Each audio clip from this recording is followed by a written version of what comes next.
So, good afternoon, rebels. My name is Billie. I call myself a world citizen because I've lived in over 20 countries around the world, but in the last while I've lived here, and ik spreek ook Nederlands, maar I'm going to do this one in English just for so I don't have to say everything in two languages. Maybe that's more inclusive. So, I'm going to talk about animal rebellion.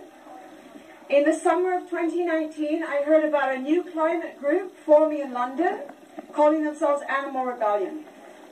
And they formed when some members of Extinction Rebellion questioned why animal farming and fishing, which is perhaps the biggest cause of the extinction event that we are living in, why this was not being talked about at all.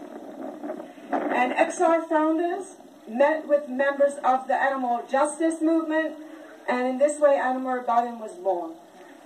And we are a sister movement of Extinction Rebellion with the same values, the same three demands, but specifically the demand that the government tell the truth about the impact of animal farming and fishing on this planet.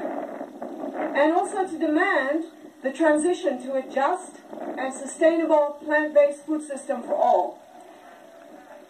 A solution that is very much achievable and that would solve so many of our social and environmental problems under one umbrella. So before I heard about them, when I heard about them, I just had this really strong conviction that this was it. This was a possibility to create real change. Before this time, I've been doing a lot of different types of social activism, but I really felt that now we had that window of opportunity. So I packed up and I went to London to work with them full-time in the lead up to and also through the Autumn Rebellion 2019.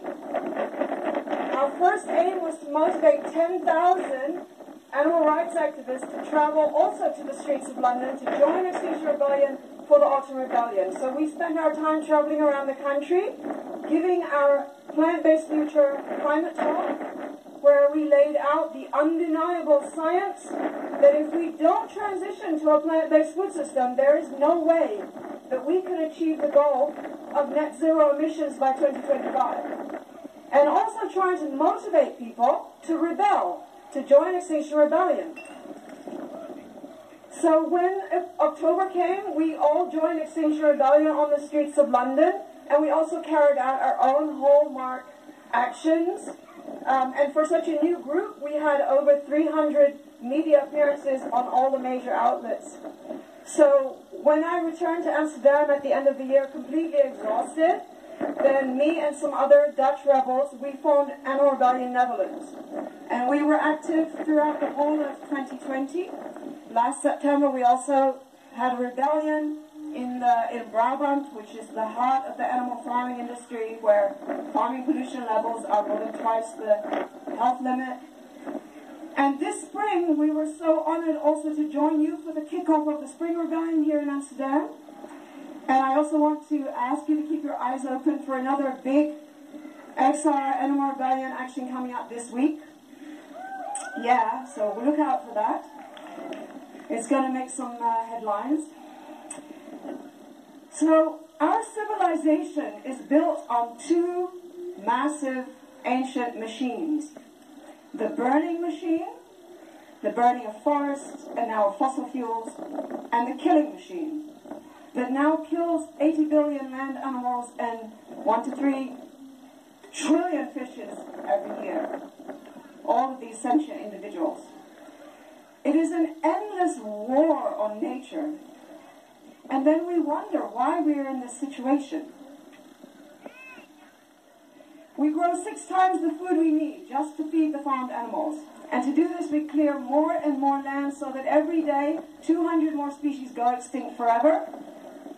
They lose their homes and they go extinct, and that means 70 species at each meal.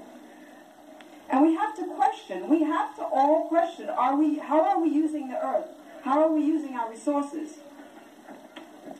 Both our governments, we know this, our governments, but even our environmental movements think that we can just try to make these two machines work a little bit better. We can fix them a bit, and it will be okay.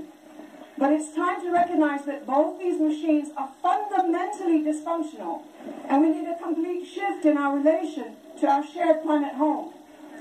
And a recognition that anthropocentrism is a construct, just like racism, just like classism, and it is leading us to year zero.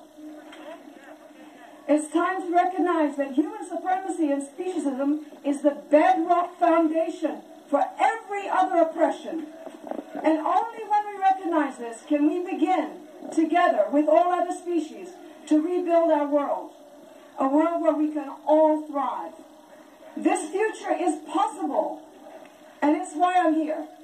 Thank you.